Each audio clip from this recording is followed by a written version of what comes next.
Now we will try to see urethra in the specimens. See, this is sagittal section of male pelvis. Here sagittal section of penis, and this is sagittal section of symphysis pubis, and this is urinary bladder, this is prostate gland, this is rectum and anal canal, and this is sacrum. Here our topic is urethra. Urethra extending from internal urethral orifice. See, this is internal urethral orifice to the external urethral orifice. External urethral orifice will be present at the tip of the glans penis. Here glans penis is cut, so I can show in other specimen. See, this is glans penis. At the tip of the glans penis there is sagittal slit. This is external urethral orifice, right? Now urethra extending from internal urethral orifice to the external urethral orifice. Then what are the different parts? Pre-prostatic part, just before the prostate gland, pre-prostatic part. Then the part which is passing through the prostate gland, that is prostatic urethra. Then here there is membrane. This membrane, what we are calling perineal membrane. The part of the urethra passing through the perineal membrane, that urethra what we are calling membranous urethra. Then membranous urethra continues as bulbar urethra or penile urethra. Here this is penis, this is the bulb of the penis. This urethra entering into the bulb of the penis after piercing the perineal membrane. So this urethra what we are calling bulbar urethra. That bulbar urethra continues as penile urethra. Actually bulbar urethra is a part of penile urethra, right? So this is urethra, right? What are the different shapes in the cross section that we have discussed in the theory class? Now I will show only different parts and different features that we can see in the specimen. If you want to see the special features of urethra, here we cannot see because it is not taken sagittal section exactly through the midline. That's what we cannot see different features which are present in the prostatic urethra. I will try to show in other specimen. See, this is urinary bladder.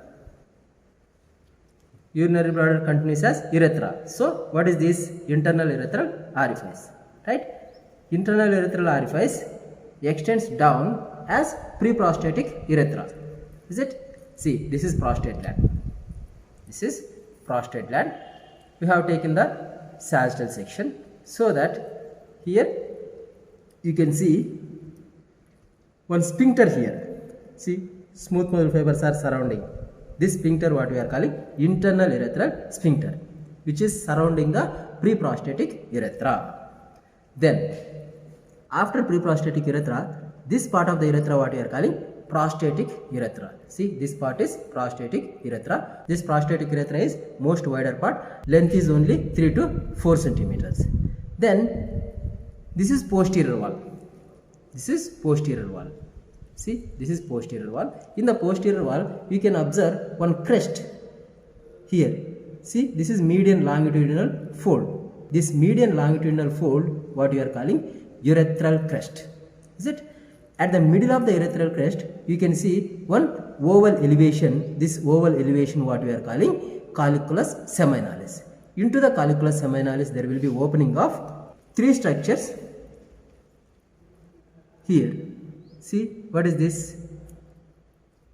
You can see one blind sac here. This blind sac what we are calling prostatic utricle. See, this is prostatic utricle. Along with that, on either side of the prostatic utricle, there will be opening of ejaculatory duct. How ejaculatory duct will be formed?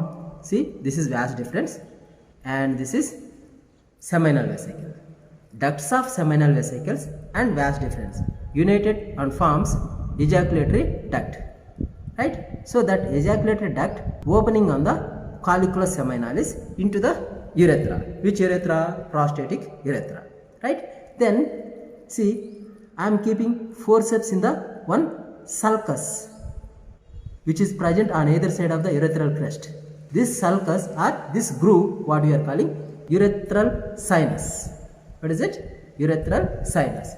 Into the urethral sinus there will be opening of ducts of prostate gland. So these are the features which are present in the prostatic urethra. Now if you take bulbar urethra, see, this is the bulb of the penis. See,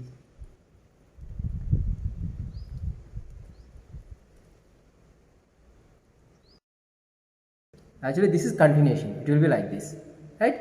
So this is bulb of the penis. Into the bulb of the penis, urethra is opening here. After piercing the perineal membrane, actually here perineal membrane will be present. This is one ischiopubic ramus and this is another ischiopubic ramus. Here perineal membrane will be there. Urethra passing through the perineal membrane. See, here perineal membrane will be there.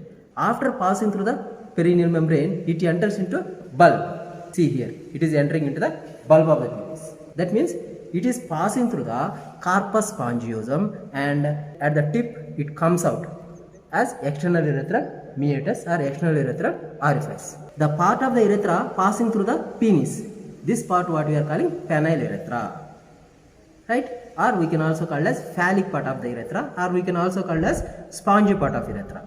These are the different parts and different features of male urethra. These structures only I can show you. In this specimen, I can show you the penile urethra. See, this is penile urethra, right? This is bulbar urethra. Here, this is bulbar urethra, and this is penile urethra. Clear? This penile urethra passing through the corpus spongiosum. That's what this urethra what we are calling spongy urethra.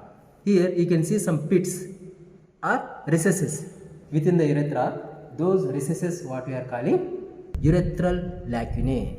You can see small recesses. These recesses what we are calling urethral lacunae. And urethral glands we can see in the histological section. If you take the section through the glans penis, you can see one fossa. That fossa what we are calling navicular fossa, right?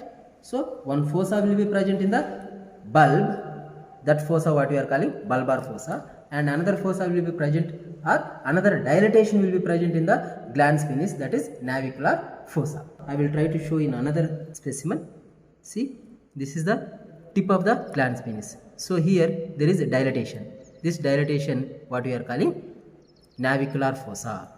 See, this is navicular fossa or terminal fossa, right? So these are the different features which are present in the male pelvis. Now we will see female pelvis. See, this is also sagittal section of pelvis, but it is female pelvis. See, this is symphysis pubis here, and here this is urinary bladder, and here uterus, and this is vagina, and this is rectum and anal canal. Recollect? This is symphysis pubis, this is urinary bladder, this is vagina, and this is sagittal section of rectum and anal canal, right? Our topic proper is urethra. See, this is urinary bladder and this is urethra. See, this is very short, but in case of males it is very long. It is around 18 to 20 centimeters and it is having S-shaped curve, right? But in case of females, see, it is directing downwards and forwards, which is extending from the internal urethral orifice to the external urethral orifice. Internal urethral orifice present at the bladder neck, and external urethral orifice opens into the vestibule. See, this is vestibule, right? This is vestibule, and here clitorius. See, this is clitorius. 2.5 centimeters behind the clitorius there will be opening of urethra. See, this is clitorius. Here 2.5 centimeters behind the clitorius, this is urethral orifice, that means external urethral orifice. Female urethra embedded in the anterior wall of vagina. See, this is vagina. This is vagina. Into the vagina there is opening of cervix of uterus. See, this is cervix of uterus. This cervix of uterus opening into the vagina, right? So this is female urethra. Recollect once again. This is urinary bladder. This is urethra. See, it is very short, right? It is extending from internal urethral orifice to the external urethral orifice. The external urethral orifice opening into the vestibule, 2.5 centimeters behind the clitorius, right? So here is the opening, right? And it is embedded in the anterior wall of vagina. See, this is vagina, this is urethra. So urethra is embedded in the anterior wall of vagina. This is about female urethra. Remaining things like blood supply, nerve supply, lymphatic drainage we have discussed in the theory session. I hope you could able to see the structures. That's it for this session.